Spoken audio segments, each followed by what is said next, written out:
इस कहानी की शुरुआत में हमें फ्रांस की चींटियों का सीन दिखाया जाता है, जहां हम एक लेडी बग कपल को देखते हैं जिनके बच्चे अभी अंडे से बाहर निकले थे। लेडी बग अपने बच्चों को उड़ने की ट्रेनिंग देने लगते हैं, मगर वो ठीक से उड़ नहीं पाते। एक बेबी लेडी बग नीचे गिर जाता है जिसका नाम क्रोकस होता है। एक मक्खी उस पर जोर से हंसने लगती है और वहाँ से चली जाती है। क्रोकस उस पर ध्यान नहीं देता और वापस उड़ने लगता है और अब वो धीरे धीरे उड़ना सीख जाता है। उन बेबी लेडी बग्स के पेरेंट्स उन्हें उड़ाकर घर की तरफ लेकर जाने लगते हैं, मगर रास्ते में क्रोकस पर वापस वो मक्खी हंसने लगती है। क्रोकस उसका पीछा करने लगता है, मगर वो मक्खी अपने पूरे झुंड को बुला लेती है, जिससे क्रोकस वहाँ से भागने लगता है। मगर वो अपनी फैमिली से बिछड़ चुका था। वो जल्दबाजी में एक चट्टान से टकराकर नीचे गिर जाता है, जिससे उसका एक पंख भी टूट जाता है और वो बेहोश हो चुका था। मक्खियाँ वहाँ आकर उसे देखती है, उन्हें लगता है कि वो खल्लास हो गया, इसीलिए वहाँ से उड़ जाती है। फिर हम एक कार को देखते हैं जिसमें एक कपल पिकनिक मनाने के लिए घाटियों में आए होते हैं। लेडी प्रेग्नेंट होती है। पिकनिक के दौरान उसके पेट में दर्द होने लगता है, इसीलिए वो जल्दी से हॉस्पिटल की तरफ निकल जाते हैं, जिस वजह से उनके खाने पीने का सारा सामान वहीं छूट जाता है। रात को जब क्रोकस की आंख खुलती है तो उड़ने की कोशिश करता है, मगर एक पंख होने की वजह से वो वापस नीचे गिर जाता है। उसे डर लगता है। वो ऊपर जाने की कोशिश करता है, अपनी फैमिली को आवाज लगाता है, मगर उसकी फैमिली बहुत दूर जा चुकी थी। वो एक मशरूम के नीचे पनाह लेने आता है ताकि बारिश के पानी से बच सके, पर वहाँ भी वो स्नेल की आंखों से डर जाता है और आगे बढ़ता है। चलते चलते वो पिकनिक वाली जगह पर पहुंच जाता है, जहाँ एक बॉक्स में आकर छिपता है जिसमें शुगर क्यूब्स रखे हुए थे। अगले दिन जब वो बॉक्स से बाहर आता है तो वो देखता है कि वहाँ बहुत सारे कीड़े होते हैं जो उस ह्यूमन कपल के छोड़े हुए सभी खाने को लेकर जा रहे थे। जिसकी मर्जी में जो आ रहा था वो सामान को लूट कर ले जा रहा था। तभी हम पास में काली चींटियों के एक झुंड को देखते हैं जो फ्रूट्स लेकर अपनी कॉलोनी की तरफ बढ़ रही थी। तभी उनके लीडर को एक खास स्मेल आती है। लीडर का नाम मैंडीबल होता है और वो भी उस पिकनिक वाली जगह पर पहुंच जाता है। मैंडीबल को देखकर क्रोकस वापस से डिब्बे में घुसने चला जाता है। मैंडीबल उस टीन के डिब्बे में आता है जिसमें शुगर क्यूब्स रखे हुए थे। वो जब उसका एक बाइट लेता है तो इतना ज्यादा टेस्टी होता है कि वो नाचने लगता है। अब वो अपने साथियों को भी वहाँ पर बुला लेता है। वो अपने पुराने माल को छोड़कर वहाँ जाती है और अब वो सभी मिलकर उस टीन के डब्बे को लेकर बिल की तरफ बढ़ने लगती है। क्रोकस अभी भी उसी डिब्बे में छिपा होता है। चींटियां उस बॉक्स को लेकर लगातार आगे बढ़ती है, मगर एक पत्थर की बाउंड्री की वजह से वो डिब्बा नीचे गिर जाता है, जिससे बहुत सारी क्यूब बाहर बिखर जाती है और क्रोकस भी दूर गिरकर बेहोश हो जाता है। सारी चींटियां शुगर क्यूब को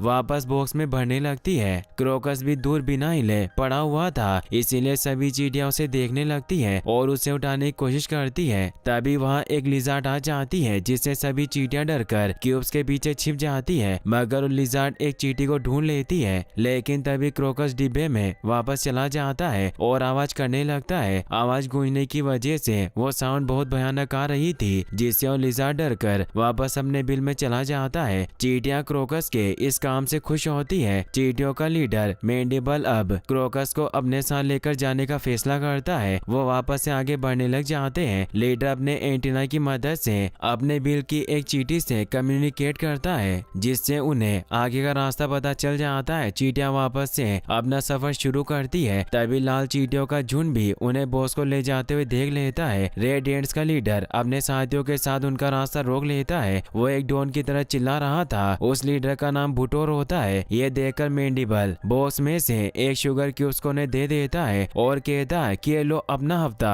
और आगे से हट जाओ। अब वो वापस अपना सफर शुरू कर देते हैं, मगर लाल चींटियां और उनका बॉस बुटोर इससे गुस्सा होता है क्योंकि वो सारी शुगर क्यूब्स को हासिल करना चाहते थे। वो काली चींटियों का पीछा करने लग जाते हैं। क्रोकस भी उन्हें आते हुए देख लेता है, इसीलिए वो लीडर मैंडीबल को इस बारे में बताता है। मैंडीबल अपने साथियों को जल्दी से आगे चलने को कहता है। वो बड़ी चालाकी से बॉस को स्लाइड करवाते हुए नीचे लेकर जाने लगते हैं। वो नदी में पहुंचकर आगे बढ़ने लगते हैं। यह देखकर रेड एंट का लीडर भी अपने साथियों के साथ वहां पड़ी एक सोडा कैन में सवार हो जाता है और उसे लुढ़काकर तेजी से नीचे लेकर जाने लगता है, जिससे वो भी नदी में पहुंच जाते हैं और ब्लैक एंट्स का पीछा करने लगते हैं। वो उन्हें गिराने के लिए अपनी कैन से उन्हें हिट करते हैं, जिससे उनके बॉस का बैलेंस बिगड़ जाता है। क्रोकस नीचे पानी में गिर जाता है, जिससे उसे एक्सोस प्रजाति की मछली खाने की कोशिश करती है, जिन्हें पिकरेल नाम से भी जाना जाता है। पिकरेल क्रोकस क्रोकस को खाने वाली थी, तभी मैंडिबल बड़ी चालाकी से एक चेन बनाकर क्रोकस को पकड़कर ऊपर ले आता है, जिससे क्रोकस की जान बच जाती है। मगर तभी वो देखते हैं कि आगे बहुत बड़ा झरना है, इसीलिए वो सभी बॉक्स में छिप जाते हैं। उनके पीछे पीछे रेड डायनासोर और पिक्रेल फिश भी झरने से नीचे गिर जाती है। कैन में पानी भराने की वजह से वो सोडा कैन नीचे जमीन पर धंस जाती है, जिससे चींटियों को अपनी जान बचाकर बाहर निकलना पड़ता है। बुटोर गुस्से में देखता है कि ब्लैक एंड अभी भी बॉक्स में तैरते हुए आगे बढ़ रही है, जिससे उसे गुस्सा आता है। पिक्रेल फिश ऊपर से गिरने की वजह से बुरी तरह से तल में फंस गई थी, जिससे वो दम घुटने से मारी जाती है। फिर हम देखते हैं कि शुगर केन बॉक्स एक पत्थर से टकराने की वजह से टूट गया था, मगर चींटियों ने शुगर क्यूब्स को बाहर निकाल लिया था और अब वो सभी उन शुगर क्यूब्स को उठाकर आगे अपनी कॉलोनी की तरफ बढ़ने लगती है। क्रोकस भी उनके पीछे पीछे ही आगे बढ़ रहा था, तभी उसे लेडी बग्स का एक झुंड दिखाई देता है, इसीलिए उड़कर उनके पास जाने लगता है। मगर एक पंख न होने की वजह से वो नीचे गिर जाता है और अब वो चींटियों के साथ ही अपने आगे का सफर शुरू करता है। वहीं हम लाल चींटियों के लीडर को देखते हैं, जो उस जगह पर पहुंच चुका था जहां शुगर बॉक्स पत्थर से टकराया था। उन्हें सुनकर पता चल जाता है कि चींटियां शुगर क्यूब्स लेकर आगे बढ़ गई है, इसीलिए वो भी उनके पीछे जाने लगते हैं। फिर हम देखते हैं कि रात हो चुकी थी, इसीलिए काली चींटियां शुगर क्यूब्स के साथ ही सो गई थी, मगर क्रोकस और उनका लीडर अभी भी जागा हुआ था और वो दोनों ऊपर से पहरा दे रहे थे ताकि कोई उनके शुगर क्यूब्स को ना चुरा सके। मैंडिबल क्रोकस को अपनी लैंग्वेज में चींटियों को गाइड करना सिखाने की कोशिश करता है, मगर इसे नहीं सीख पाता। सुबह होते ही वो वापस से आगे बढ़ जाते हैं। लाल चींटियां भी उनके अब काफी नजदीक पहुंच चुकी थी। क्रोकस उन्हें देख लेता है, वो जल्दी से मैंडिबल के पास जाकर उन्हें बताता है कि लाल चींटियां हमारे पीछे आ रही है। वो तेजी से एक रोड को पार कर रहे थे, मगर एक कार वहां से गुजरने लगती है, जिससे बुटोर की लाल चींटियों का दल वहां से भाग जाते हैं। उन्हें डर होता है कि वो सड़क पार करते वक्त मारे जाएंगे। मैंडिबल अपनी चालाकी से अपने सभी साथियों को सेफली बचा लेता है। अब वो फाइनली अपने इतने दिनों के सफर के बाद अपने हिल के पास पहुंच जाती है। क्रोकस भी उनके साथ वहां पहुंच गया था, मगर वो उनके इलाके में नहीं आ रहा था। मैंडिबल उसे बताता है कि तुम हमारे साथ रह सकते हो, तो वो भी उनके साथ आ जाता है और अब चींटियां उन सभी शुगर क्यूब्स को हिल में लेकर जाती है। क्रोकस देखता है कि वहाँ सभी चींटियां काम कर रही है और वो कुछ न कुछ जंगल से चीजें लेकर आ रही थी, जिन्हें वो सिंहासन कक्ष में अपनी रानी चींटी को भेंट कर रही थी, क्योंकि रानी चींटी ही अंडे देकर मादा चींटी का प्रजनन किया करती थी, जिससे उनकी पीढ़ी बढ़ती रहती थी। मैंडिबल रानी को अपने द्वारा लाया हुआ शुगर क्यूब्स भेंट करता है, जो रानी को बहुत स्वादिष्ट लगता है, जिससे रानी एक साथ बहुत सारे अंडे दे पाती है। वहीं हम बुटोर को भी देखते हैं, जो काली चींटियों के इलाके में पहुंच चुका था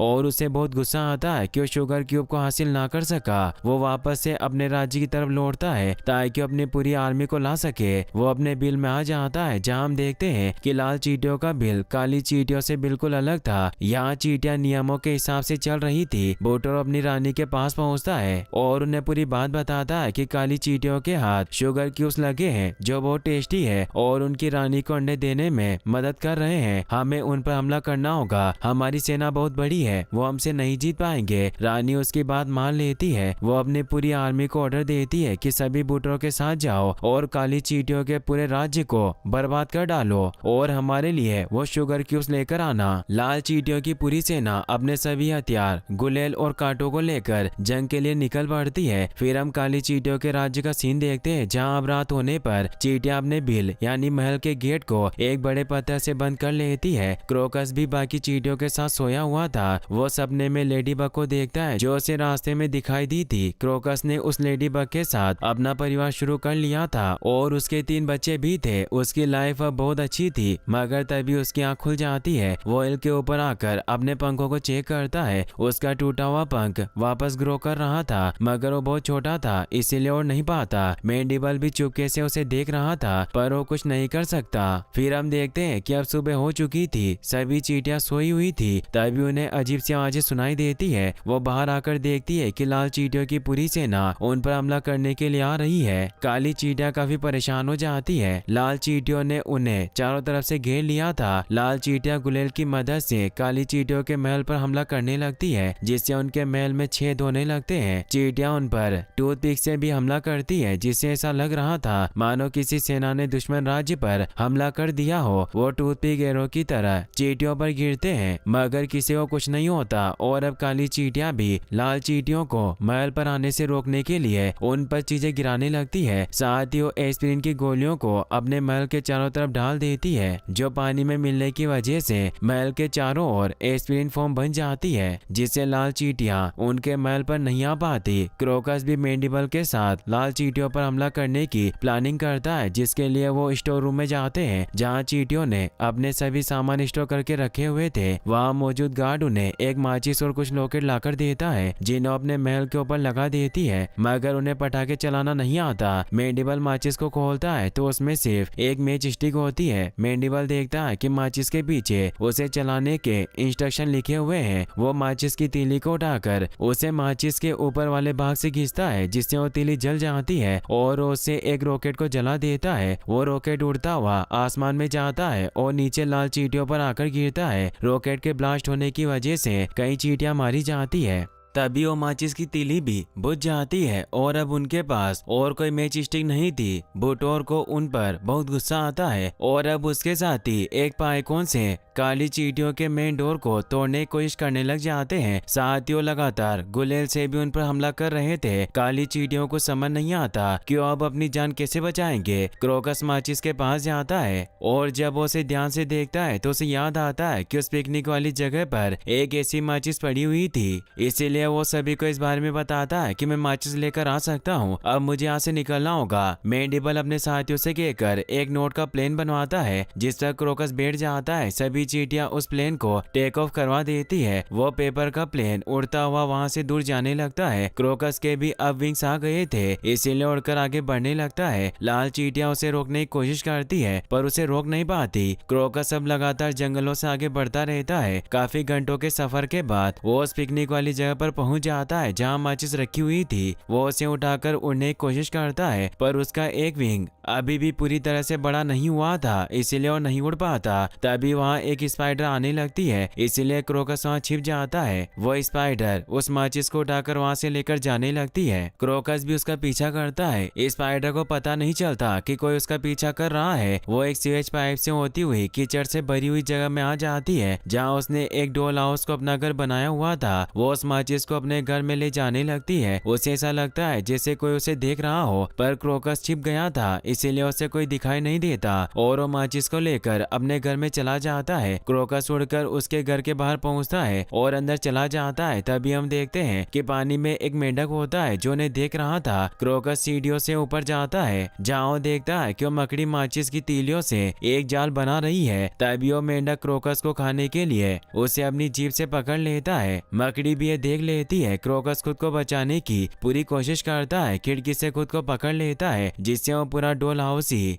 उस मेंढक के ऊपर गिर जाता है और वो मेंढक मारा जाता है। क्रोकस भी बेहोश हो चुका था। उसे वापस से उस लेडी बग्स के सपने आने लगते हैं, जिसमें वो अपनी फैमिली को देखता है और वो भी अपने बच्चों को उड़ना सिखा रहा था। फिर जब उसकी आंख खुलती है तो वो देखता है कि वो एक बेड पर सोया हुआ था और मकड़ी उसके लिए संगीत बजा रही थी, क्योंकि क्रोकस की वजह से वो मेंढक मारा गया था और उसे परेशान करता था। स्पाइडर उसे खाने के लिए अंगूर देती है। क्रोकस उसके रस को चूस लेता है, जिससे उसकी एनर्जी वापस आ जाती है और वो माचिस के पास जाकर स्पाइडर को बताता है कि मुझे मेरे दोस्त की मदद के लिए ये चाहिए, क्योंकि उनकी जान खतरे में है। स्पाइडर इसके लिए मान जाती है और वो उस माचिस को घर के बाहर रख देती है, जिसे क्रोकस उठाकर उड़ने लग जाता है, क्योंकि उसके विंग्स अब पूरी तरीके से विकसित हो चुके थे। क्रोकस सीवर से निकलकर काली चींटियों के अड्डे की तरफ बढ़ने लगता है। तभी वो रास्ते में देखता है कि मक्खियों का ग्रुप उसी लेडी बग को परेशान कर रहा था, जिससे वो प्यार करता है, क्योंकि वो अभी अपनी फैमिली से अलग हो गई थी। क्रोकस माचिस को वहीं पटक कर लेडी बग की मदद करने जाता है और उन मक्खियों से कहता है कि अगर तुम्हें हिम्मत है तो मुझे पकड़ कर दिखाओ, और उन पर फाड़ छोड़ता है। वो मक्खियां उसके पीछे पड़ जाती है। क्रोकस उन मक्खियों को रोड की तरफ लेकर जाने लगता है, जिसे जब वहाँ से कार गुजरती है तो क्रोकस कार के सामने से हट जाता है, मगर वो मक्खियां नहीं हट पाती और वो कार से टकराकर घायल हो जाती है। क्रोकस उनका मजाक उड़ाकर वहाँ से निकल जाता है। वो वापस उस लेडी बग्स के पास आता है और उसे किस करता है। वो दोनों एक दूसरे को पसंद करने लगे थे। वो उससे वादा करता है कि मैं जल्दी लौट कर आऊंगा, मुझे मेरे दोस्त की मदद करने जाना है। पर वो लेडी बग्स भी उसके पीछे आती है। क्रोकस माचिस को उठा लेता है और लेडी बग से कहता है कि वहाँ खतरा है, इसीलिए तुम यही रहो, और वो माचिस को लेकर उड़ान भरता है। वही हम काली चींटियों के बिल को देखते हैं जिन पर लाल चींटियां अभी भी हमला कर रही थी और उनका बिल अब बहुत कमजोर हो चुका था। वो धीरे धीरे टूटने लग गया था। मैंडिबल क्रोकस की आस में बैठा हुआ था कि वो उनकी मदद करने जरूर आएगा। तभी उसे क्रोकस की वही सुनाई देती है और वो सभी खुश होते हैं। क्रोकस उस माचिस को बिल के ऊपर ले आता है और मैंडिबल के पास आकर कहता है कि अब मैं बहुत सारी मैच स्टिक ले आया हूँ, अब हम बुटोर और उसकी सेना को अच्छा सबक सिखा सकते हैं। मैंडिबल और उसके सभी साथी माचिस की तीलियां जला लेते हैं और उनसे सभी रॉकेट्स में भी आग लगा देते हैं। इससे सभी लाल चींटियां डरने लग जाती है। वो रॉकेट फायर होकर आसमान में उड़ते हैं और वापस नीचे लाल चींटियों पर गिरने लगते हैं, जिससे बहुत सारी चींटियां मरने लग जाती है। लाल चींटियों की पूरी सेना अब वहाँ से भागने लग जाती है। चारों तरफ आग लग रही थी। बुटोर अपनी सेना को भागता देखकर परेशान होता है, पर अब वो कुछ नहीं कर सकता था, इसीलिए वो भी भाग जाता है। अब जंगल में आग लग चुकी थी, इसीलिए वहाँ एक फायर रेस्क्यू प्लेन आ जाता है और उस पूरी आग पर पानी डालकर उसे बुझा देता है, जिससे उन चींटियों का घर भी पूरी तरीके से बर्बाद हो जाता है। पर वो सब जिंदा बच गई थी और वो सभी चींटियां गड्ढे से निकलकर बाहर आने लग जाती है। सभी चींटियां अपने घर को बर्बाद होता देख बहुत दुखी होती है। क्रोकस भी दुखी था। फिर हम कुछ दिनों के बाद का सीन देखते हैं। क्रोकस अब लेडी बग के साथ रहने लग गया था और उनके 5 बच्चे हो चुके थे। वो उन सभी को उड़ना सिखा रहे थे, साथ ही वो अब बहुत खुश थे। वही हम काली चींटियों के इलाके को देखते हैं जो अब अपने किले को वापस से बनाने लग गई थी। क्रोकस मैंडिबल से मिलने आता है और वो भी अपने घर को बनते हुए देख रहा था और यहीं पर इस मूवी की हैप्पी एंडिंग हो जाती है। गाइस, अगर आप इसका नेक्स्ट पार्ट भी जल्दी देखना चाहते हैं तो इस वीडियो को लाइक करने के साथ साथ चैनल को सब्सक्राइब जरूर कर लें और कमेंट में नेक्स्ट पार्ट लिखना ना भूलें। Thanks for watching.